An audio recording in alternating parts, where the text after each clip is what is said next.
Okay, so let's start our session with some questions if you have. Tagad sāksim šo sesiju ar jautājumiem, ja jums tādi ir. I wonder if it is right or not, the statement that every perception that we have, that we perceive by our six senses, and as well the mental factors as urge, as discrimination and so forth, these are the karma. So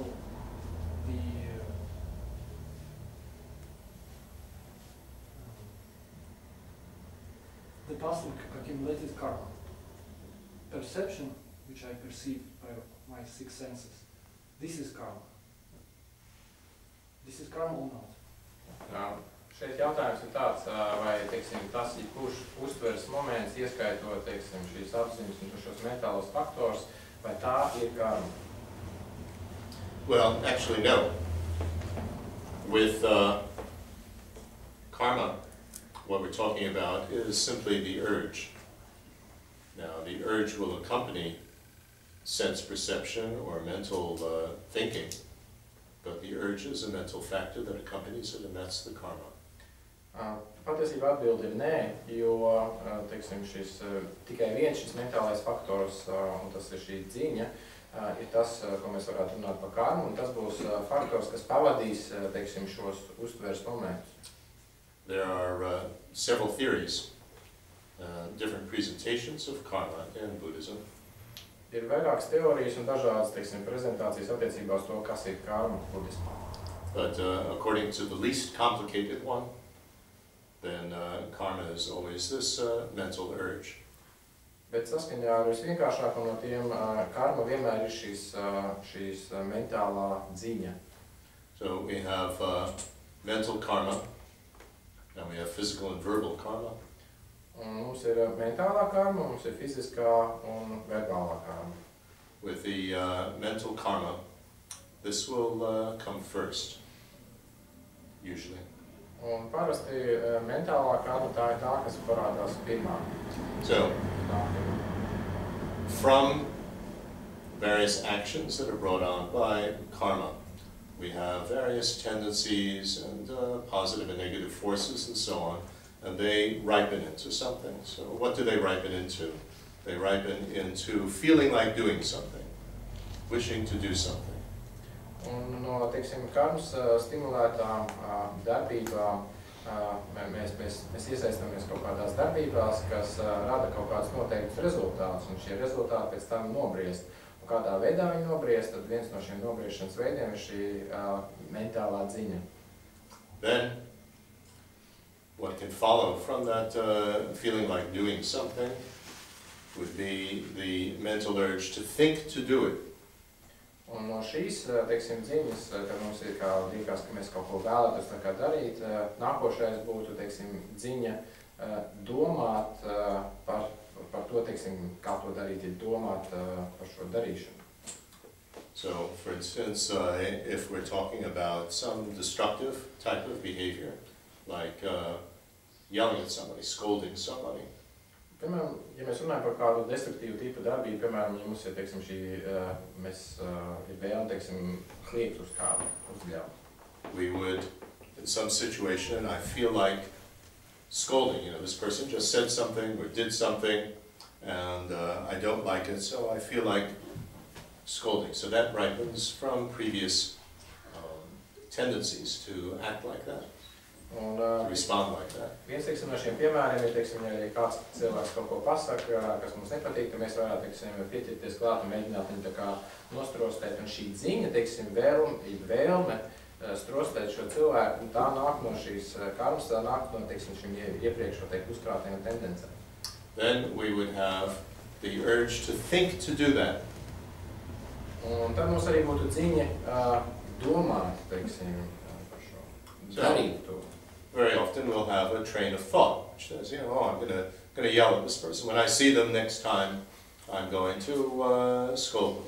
So we think to do it.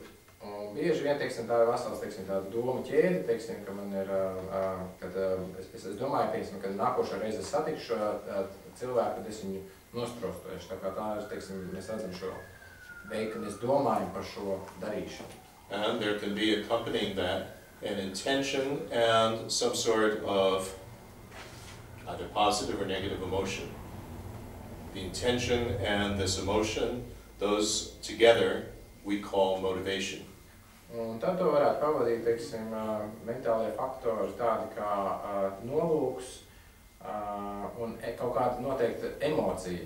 Un, teiksim, šo nolūks plus emocija kopā, tas būs tas, ko mēs saucam parasti par motivāciju.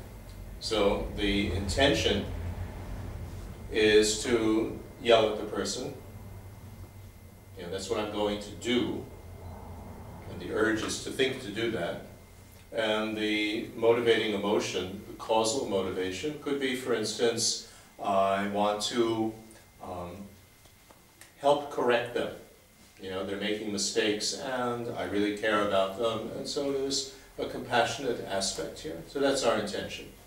Un līdz ar to, teiksim, tas nolūks mums varētu būt, ka, teiksim, es uzbļaušu šim cilvēkam, es viņu nostrostējušu, un tad, teiksim, atkal šī pavadošā emocija, piemēram, var būt, ka es vēlos to darīt, tāpēc, lai cilvēks labotu savus kļūdas, līdz ar to, faktiski, man ir līdzcietīga attieksme, es vēlos palīdzēt šim cilvēkam, man interesē šis cilvēks. So, to scold. Then, there is, that's called an urging motivation.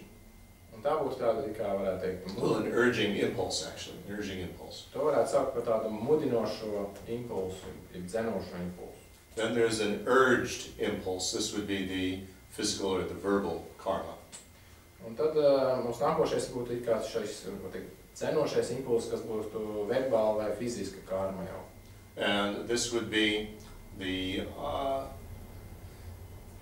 urge to actually now, you know, when we are in the situation of with the person, to now that actually brings us into speaking strongly to them.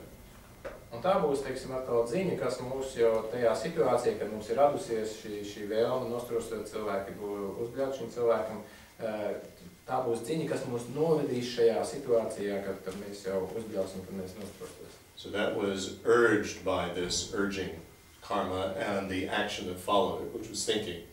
Un to tā tad ir noteikusi faktiski šī dzenošā, mudinošā karma, kas bija parādījies pirms šī faktora. Now, at the time when we thought to yell at the person, to scold the person, the intention was to scold, and the motivation perhaps was compassion. So that was called the causal motivation. Un šajā brīdī, teiksim, kad mums radās šī vēlme, teiksim, nostrostēt šo cilvēku, uzbļaut šim cilvēkam, mums bija šīs nolūks uzbļaut vai nostrostēt, un šī pavadošā emocija līdzcietība, un tā būtu, teiksim, tāda šī, sākotnēji bija kauzālā motivācija. Now, we're actually in the situation, and the urge that actually gets us into saying something, the intention, again, is to scold the person, but now, because of the situation, the emotion behind it could be anger. That often is the case, that we had a so-called good motivation to start with, but in the actual situation, we became angry.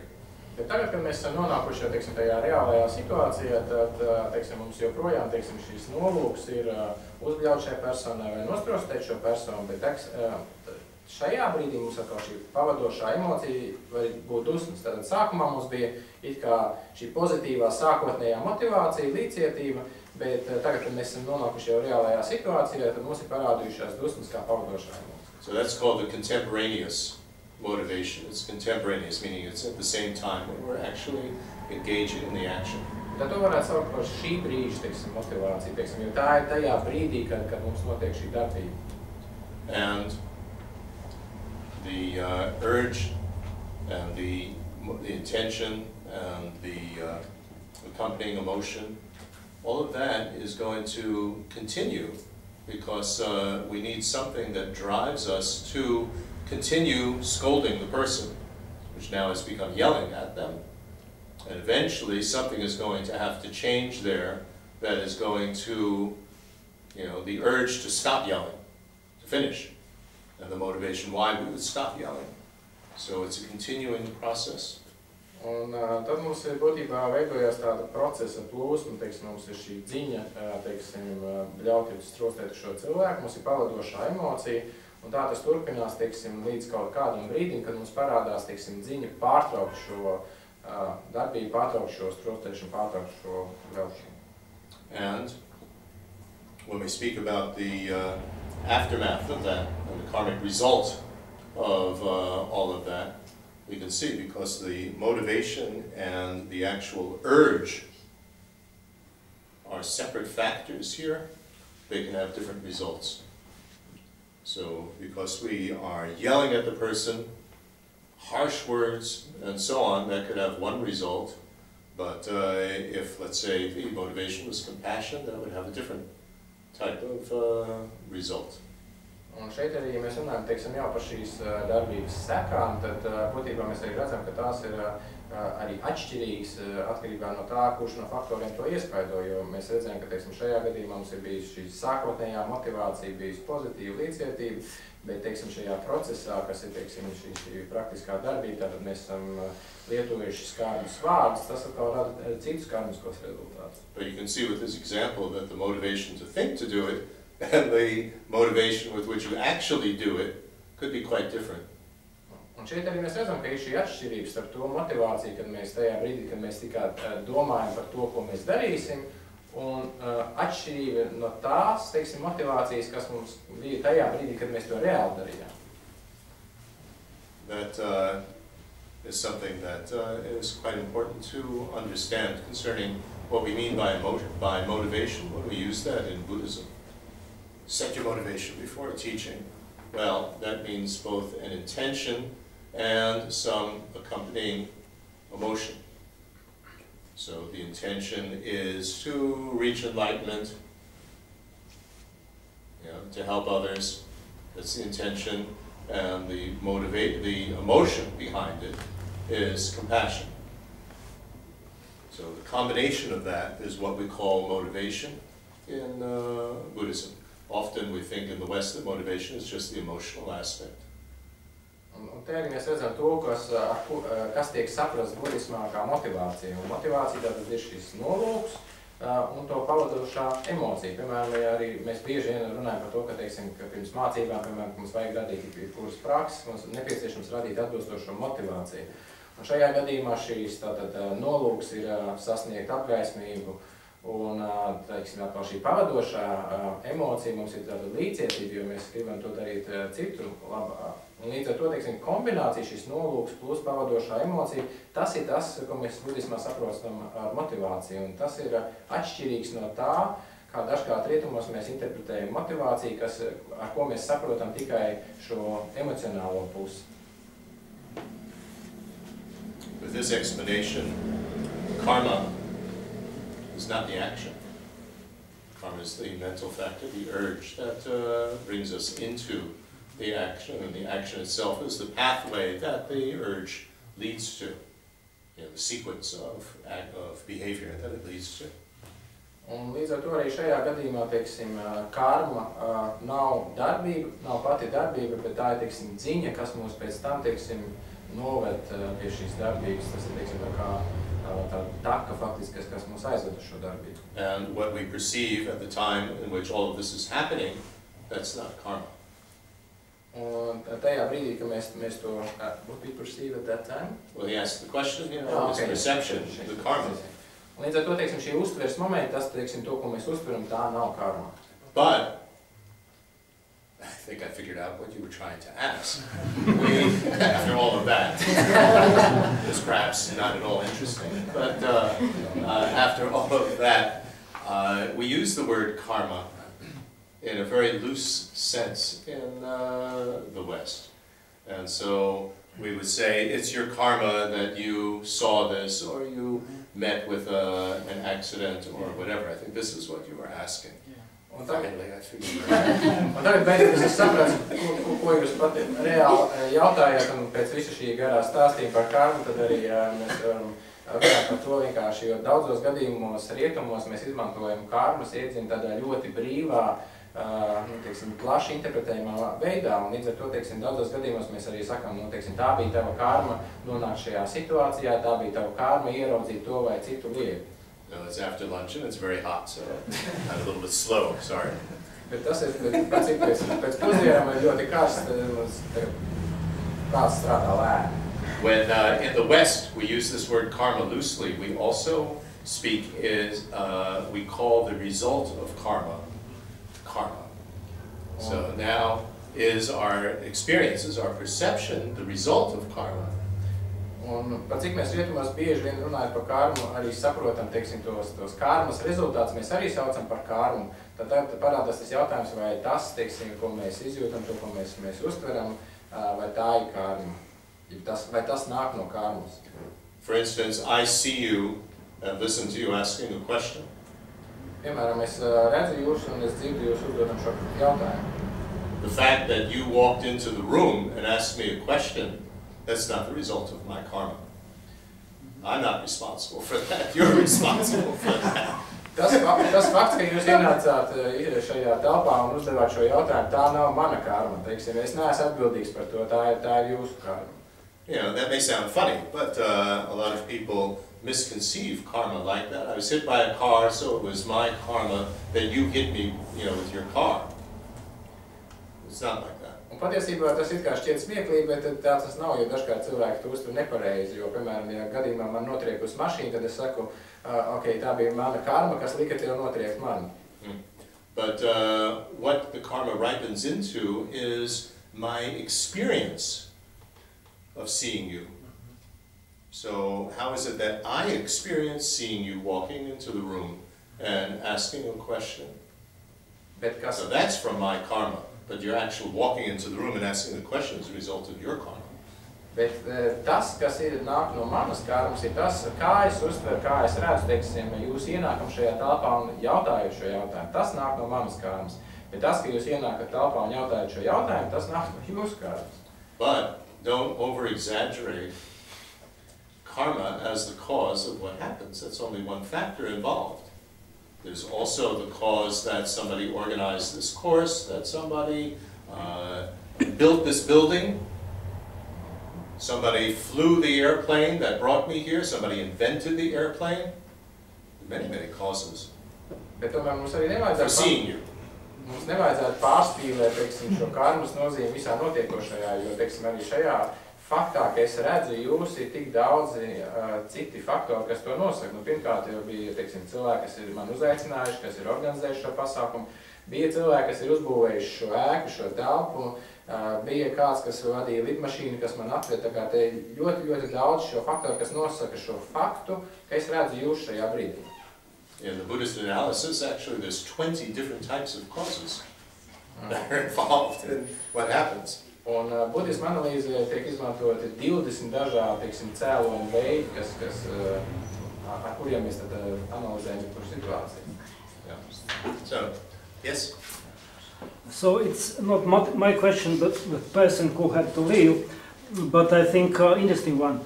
How to understand or discriminate? Does the mental hologram which arises in my mind when I see a person or a situation, how to discriminate? Does it correspond to reality? Okay, so the question is, how do we discriminate when there's the appearance arising, the mental hologram arising that it corresponds to or refers to reality? Un jautājums patiesībā mums šobrīd tāds, ka tajā brīdī, kad mums parādās šī mentālā holograma, kā noteikt, vai šī mentālā holograma atbilst patiesībai? There are, according to great Indian Buddhist master Chandrakirti, 3 criteria that have to be satisfied in order to establish that a perception is valid. Saskaņā ar lielo, teiksim, budistam meistaru Chandrakirti ir 3 kritēriji, kas nosaka to, vai kāds, teiksim, šis uztveres moments, vai viņš atbilst patiesībā, viņš ir reāls. The first one is that there needs to be a convention Pirmais no tiem ir, ka būtībā jābūt tādai, varētu teikt, tā kā vienošanās par kaut ko, ja vispār pieņemtai lietai. So, what is a convention? For instance, with human beings, there's the convention that when they're happy, they smile. With dogs, there's the convention that when they're happy, they wag their tail. Humans don't wag their tail. Kādas ir šīs vienošanās, ir vispār pieņemtās lietas? Piemēram, tas ir cilvēku vidēji tā, ja cilvēks ir apmierināts, viņš smaida. Savukārt, suņu vidēji pieņemts, ja suns ir apmierināts, viņš luncinās. Tātad cilvēks, ja viņš ir apmierināts, viņš neluncinās. So, this is actually, that's a silly example, but there are general conventions and specific individual conventions.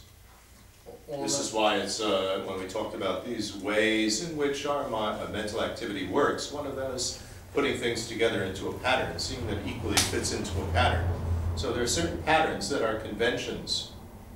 Tas varbūt šķiet, teiksim, tāds muļķīgs piemērs, bet patiesībā mums šeit ir jārunā par šīm konvencijām, jo, teiksim, šīs konvencijas ir, teiksim, vispār pieņemtās lietas ir vienošanās, kuras ir, mēs varam runāt par tādām vispārīgām, un arī varam runāt par individuālām, un, teiksim, mēs jau arī minējām iepriekš par šo mentālo faktoru, kas, teiksim, savēl kopā jau izveido šo lietu, no, teiksim, šīs sensorā lauka, teiksim, informācijas, un šī ir būtībā arī šī daļa no šīs, vienošanās ir no vispār pieņemtā. So, general conventions, as I said, smiling, it can also be a frown, the face is wrinkled up, there's something worried or something wrong. So there's a certain expression that could be even specific to a culture, but a more general one. And then there could be specific ones when somebody is upset, we have to know the person. This person, their pattern might be the convention is that they talk a lot. The other person's convention could be that they don't say anything, they're very quiet and withdrawn. So, but there needs to be, it has to validly fit into a convention that's appropriate. Un, teiksim, runājot par šīm, vispār pieņemtām lietām, ja var teikt arī konvencijām, pieņemsim, viena no tādām vispārīgām lietām būtu, ka vispār pieņemtām lietām, ja atzītām lietām ir tas, ka, ja cilvēks ir norūpējies, tad parasti, teiksim, viņam seja ir savilkta, sarauta. Protams, tas arī var būt dažādās tautās un kultūrās, var būt atšķirīgi šīs izpausmes, bet tam pāri vēl nāk, teiksim, arī šī subjektīvā, ja individuālā, var teikt, ne, konvencija bija vispār pieņemtā lieta, kā, pieņemsim, viens cilvēks, ja viņš ir satraukts, tad viņš ļoti ātri un daudz runā, cits savukārt, ja viņš ir satraukts, viņš noslēdzās sevī un viņš ir nerunīgs. Mums ir jāzina, teiksim, mums jāzina šīs, teiksim, vispār pieņemtās, var teikt, lietas ir šo konvencijas. Now, this is very tricky, because we could fit a certain behavioral pattern of somebody into the wrong convention and interpret it incorrectly. Un tas patiesībā ir ļoti sarežģīti un dažkārt varbūt arī bīstam tādā ziņā, ka mēs varam, var teikt, ievietot kādu konkrētu uzvedības veidu, var teikt, nepareizajā konceptuālajā iedalījumā. Let's say my convention of somebody loving me and how they show that they love me could be that they are frequently saying to me, I love you, and embracing me, giving me physical affection. And that might not be their convention of how they express and show love. It could be that they really take care of you and so on, but they're not physical. Un, piemēram, teiksim, šīm konvencijām vispār pieņemtām lietām, piemēram, no mana viedokļa skatoties, man būtu, teiksim, vispār pieņemta lietība, ja atzīta lieta, teiksim, ja kāds mani mīl, arī es mīlu, tad, teiksim, es to paužu vārdos, bieži sakot to, es arī to paužu ar fiziskā veidā, es, teiksim, apskauju šo cilvēku. Un savukārt, teiksim, kāds cits cilvēks, kas teiksim, pauž savu, ja priekš viņa šī vispār pieņemtā lietība konvencija, tas, ka viņš savu mīlestību pauž caur rūpēm par šo otru cilvēku, vai ne, bet neizpaužot to vārdos, neizpaužot to fiziskās, teiksim, aktivitātēs, tad mēs redzam, ka parādās šīs neatbilstība, jo atšķirība konvencijās ir vispār pieņemtajā skatījumā. So because they don't show me physical affection and they don't say I love you all the time, the appearance to me, the hologram, is that they don't love me. But that's wrong because we're fitting it into the wrong convention. So what we need to learn is to use the analogy that one psychologist has coined. It is to accept payment in a different currency. So we want to be paid in, let's say, what is it here? Lats. And the other person is paying in euros. So you have to learn to accept the other currency that is equivalent. Un arī šajā gadījumā, ja teiksim, tā otra persona, teiksim, nepauž vārdos savu mīlestību un nepauž to savās fiziskajās aktivitātēs, mēs varam izdarīt visam maldīgu secinājumu, ka šī persona mūs nemīl. Mēs būtībā šajā gadījumā būsim ielikuši, var teikt, šo nepareizo konvenciju, ielikuši vai ieklasificējuši nepareizā veidā, un līdz ar to mums parādās šī mentālā hologramma, šīs cilvēks mani nemīl, kas īstenībā pilnīgi neatbilst patiesībai un līdz ar to arī neatbilst realitātei. Un šajā gadījumā mēs varam piemērot viena psihologa, teiksim, radīto šo salīdzinājumu, var teikt tā kā analoģija, ka mums ir jāiemācās pieņemt maksājumus citā valūtā. Respektīvi, tas ir tas, ka, ja mēs sagaidām, teiksim, maksājumu latos un kāds mums maksā eiro, mēs to pieņemam. Then the second criterion is that this is not contradicted by a mind that validly sees conventional truth.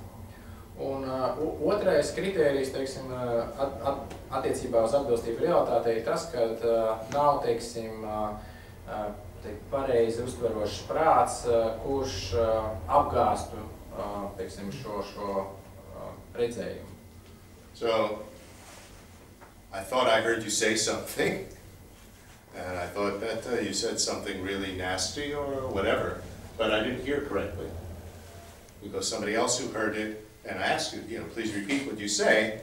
Actually, you said something different. I heard it incorrectly. So it was contradicted by a mind or somebody that validly heard what was said. Piemērs varbūt, teiksim, tāds, ka mēs sadzirdam, ka kāds ir kaut ko pateicis mums rupju vai aizskarošu, un pēc tam mēs varbūt pat pārjautājam šim cilvēkam, un tad mēs pārliecinamies, ka tiešām, kad tas cilvēks ir teicis pavisam kaut ko citu, un arī citi cilvēki ir dzirdējuši, ka viņš ir teicis kaut ko citu. Līdz ar to šajā situācijā mums ir, teiksim, pareizi uztveroši prāti, kas apliecina to, ka, teiksim, tas, ko mēs esam uztvēruši, ka tas neatbilst patiesībai. Atsakot, viņi apgāž to, ko mēs esam uztvēruši. That's why it's very important when something strange goes on that we ask for more information or ask them to repeat. To make sure that this was what took place and that we didn't